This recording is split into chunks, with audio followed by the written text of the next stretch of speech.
Diabetes, no? Yan ang isa sa mga pinaka-common na sakit na emerging right now. And in fact, hindi lang yan ngayon. Counting pa tayo. 10 years ago, yan na yung number 1, number 2. Ngayon, ito na. Padami ng padami. So, bakit kaya?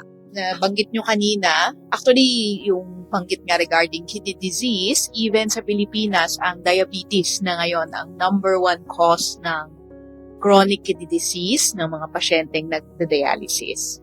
Partly, yun nga, it's because of lifestyle. Of course, partly may genetic pa rin, no? So, importante din kung alam mo yung magulang mo meron. Di mag-ingat na kasi may possibility, malaki ang possibility, pwede kang magkaroon. And of course, if healthy ang lifestyle mo, yung timbang, sakto lang, mas less din yung risk na maging diabetic later on. So, yun yung pinaka-importante talaga, healthy lifestyle. So, from diabetes, so sabi natin, changes in lifestyle. Pero ka bang ma-advise na diet sa mga diabetes? Kunwari mo ako, simpleng pasyente, paano ko ba maiiwasan na tumaas ang sugar ko? Sabi nga natin, yung pinakamainam pa rin is balanced diet. So, wala naman talagang best diet. The best is mainly to eat yung mga pagkain healthy. So, sabi nga natin, tinuturo sa mga kabataan, di ba, yung pinggang Pinoy. So, generally, di ba, ang plato natin is bilog. So, i-cut mo yan sa 4 quadrants. Half sana nung plato, green leafy vegetables.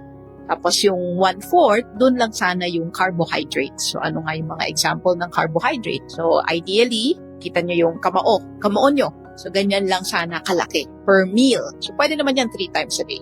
Ngayon, kung nag-rice ka na, wala na sana yung ibang carbohydrate. Kung pansit or palabok, yun lang. Huwag nang lalagyan pa ng kanin or minsan kasi yun ang inuulam, di ba? O kung tinapay lang. So usually 1 cup rice, equivalent yan sa 2 to 3 slices of bread. Tapos, of course, kailangan din natin ng protein. So sabi nga natin yung GO, which is yung carbohydrate, GLOW, which is vegetables, and then GROW, which is protein. So protein naman, mainly fish and mga vegetable proteins. Pwede naman din yung pork, beef, and chicken. But of course, it would be best to avoid na yung laging deep fried and then yung mga taba-taba, mas maganda tanggalin, lean meat na lang. Yan. And then of course, yung pinaka-importante, sinasabi nga namin mas maganda sa healthy diet is yung food. Try to minimize yung mga matatamis na inumin. Kasi yon may calorie siya, dagdag sa asukal, dagdag din sa timbang, and yet walang health benefit. So the best, water na lang. Nako, dapat laging ko nga sinasabi sa mga patient, no colored drinks. Kasi ang tubig, walang kulay. So, sabihin nyo lang, iinumin nila. Pwede naman ng black coffee. Wag na yung 3-in-1. So, plain black coffee. Kung ayaw hindi nila kaya yung talagang matapang, gusto nila ng, pwede naman ng gatas. Yung fresh milk or non-fat or low-fat milk. Yun na lang yung ilagay sa kape. Tapos, try to minimize the sugar na kasi extra calorie na rin yun. Yan. So, tandaan nyo po yan. No? So, may question dito. Yung left eyelid ko, laging nag-flicker and I am a diabetic person. Ay, may bumabati sa'yo, Doc Kunanan. Hello. Milk and cookies. Well, siguro kung kaunti lang, wala namang problema kung milk and cookies, no? Pero try to minimize cookies kasi again, matamis yan, maraming asukal. Yung milk, fresh milk, pwede rin naman. Ideally, yung mga walang halong asukal. So, sabi nga namin, binibili sa supermarket na ready to drink. Yung cookies, limited lang. If it's snack, siguro 1 or 2 pieces lang. Paano kung ganito kalaki yung piece? Kalahati lang. Hanap ka ng ka-share. Share the calories. Yes. Share the calories. So, yun daw, nag-flicker. Kasi hindi naman lang diabetic yung mga nagkakaroon ng gano'n. No? Sometimes it could be stress. Or yung kuwari, pagod na pagod ka. Minsan, di ba, nag-flicker din talaga yung eyelids. Ngayon, kung associated ba siya sa diabetes, so far, wala naman akong nakikitang association. If it disappears, then baka nga pagod lang. Ngayon kung talagang persistent, maybe it would be best to consult your doctor muna. Tanungin mo muna sa doktor mo. Now, if you don't have one, then maybe look for a neurologist siguro, no? Or at least ophthalmologist and eye doctor to be sure lang na walang ibang problema. But so far, in terms of complications naman ng diabetes, pag sa mata, mainly yung tinatawag nating loob ng mata. Okay? It's the retina, not really the eyelids. So kung talagang nag-flicker yung, I guess yung flicker, yeah, usually stress or tics, no? So, pag diabetes sa loob, hindi po yun dito. You have to rest lang. Pagpa-check. Ophthalmologist, kung diabetic ka, at least once a year. Kasi again, aside from kidney problem, ang blindness or pagkabulag, number 1 din na cause ng pagkabulag na hindi dala ng trauma or aksidente ay diabetes. So, pinakamainam patingin ka na rin sa ophthalmologist mo. So, ayan. Nako, ito, may tanong. Ito ang siguro marami nag-aantay ng sagot, no? Very common diabetic patients, obese, no? And ngayon, maraming lumalabas sa lahat ng social media about a drug that can reduce weight. Can you say something about it para at least makatulong din doon sa mga nagko-question online? Kasi, alam mo, left and right, anybody discuss about it. So, ano ba talaga ang totoo dito sa mga anti-obesity injectables? So, yun yung latest, no? In a way, nagiging fad nga siya. But in actuality, una siyang nadiskubre na gamot pang diabetes. So, narinig nyo ng tama, gamot talaga siya sa diabetes. So, ang technical term or scientific term namin sa kanila is GLP-1 receptor agonist, or yung pinakabagong lumabas ngayon is combination, no? GLP-1 with GIP receptor agonist. Ang hirap, no? Puro letra, puro acronym. But anyway, yung TIDE yung ending ng generic name yan. So, injectable po siya.